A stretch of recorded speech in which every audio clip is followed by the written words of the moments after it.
بسم اللہ الرحمن الرحیم۔ دوستوں، مسلمانوں سمیت تمام آسمانی مذاہب کا یہ عقیدہ ہے کہ جس طرح خالق کائنات نے ہمیں پہلی بار پیدا کیا، اسی طرح وہ ہمیں مرنے کے بعد دوبارہ پھر پیدا کرے گا اور ہمیں اپنے اعمال کی جواب دہی کے لیے اسی خدا کی طرف لوٹ کر جانا ہوگا۔ تمام مسلمان اس پر ایمان رکھتے ہیں کہ ہر ذی روح کو موت کا ذائقہ چکھنا ہے۔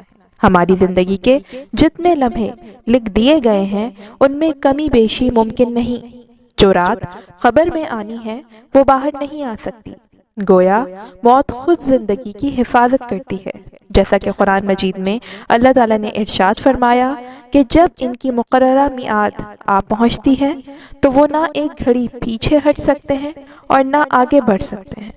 اللہ رب العزت نے ابتدائے خلق میں تمام انسانوں کی روحوں کو پیدا کر کے ان سے اپنی ربوبیت کا اقرار کروایا تھا، جیسا کہ اللہ تعالیٰ نے سورہ الاعراف میں ارشاد فرمایا کہ کیا میں تمہارا رب نہیں ہوں؟ وہ سب بول اٹھے، کیوں نہیں، تو ہی ہمارا رب ہے۔ تب سے وہ سب عالم ارواح یعنی روحوں کی دنیا میں قیام پذیر ہیں۔ صحیح بخاری اور صحیح مسلم کی متفقہ حدیث مبارکہ کے مطابق عالم ارواح میں اکٹھے رہتے ہوئے سب انسان اپنی اپنی باری پر اس کرۂ ارض پر آتے ہیں اور اپنی زمینی زندگی کی عمر پوری ہونے پر واپس عالم ارواح کی طرف لوٹ جاتے ہیں۔ عالم ارواح بنیادی طور پر دو حصوں پر مشتمل ہے۔ ایک حصے میں وہ ارواح رہتی ہیں جو ابھی دنیا میں نہیں آئی اور وہ جسمانی زندگی کے لیے اپنی باری کا انتظار کر رہی ہیں۔ دوسرے حصے میں اپنی جسمانی زندگی گزار کر واپس جانے والی ارواح رہتی ہیں۔ اس کے مزید دو حصے ہیں، علیین، اس میں مومنین کی ارواح رہتی ہیں، اور سجین، اس میں کفار و مشرکین اور منافقین کی ارواح رہتی ہیں۔ مرنے والے انسان کی روح اس کے جسم سے نکل کر عالم ارواح کی طرف پرواز کر جاتی ہے۔ انسان کے مرنے کے بعد اس کے جسم کا تعلق اس مادی دنیا سے ختم ہو کر عالم برزخ کے ساتھ جڑ جاتا ہے۔ موت کے بعد بھی روح کا جسم کے ساتھ ایک خاص فاصلاتی تعلق برقرار رہتا ہے، جس کی وجہ سے دونوں ایک دوسرے پر بیتنے والے معاملات سے آگاہ رہتے ہیں۔ ہماری اصل پیدائش لاکھوں سال قبل ہوئی تھی، جس کے بعد ہم اپنی زمینی پیدائش کے انتظار میں ایک طویل زمانے تک عالم ارواح میں قیام پذیر رہتے ہیں۔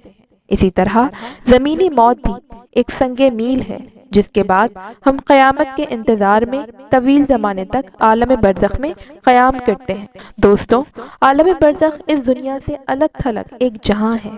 مرنے والے کا مردہ جسم اسی دنیا میں موجود ہونے کے باوجود اس مادی دنیا کے احساسات سے عاری ہو چکا ہوتا ہے اور وہ عالم برزخ کے معاملات کو محسوس کرنے لگتا ہے۔ مرنے والے پر عذاب یا راحت کا جو بھی معاملہ ہوتا ہے، کرۂ ارض کے مادی ماحول میں رہنے والے انسان اس کا مشاہدہ نہیں کر سکتے۔ اسے صرف وہی جان سکتا ہے جو موت کی دہلیز کو پار کر کے عالم برزخ کے ساتھ رابطہ قائم کر چکا ہو۔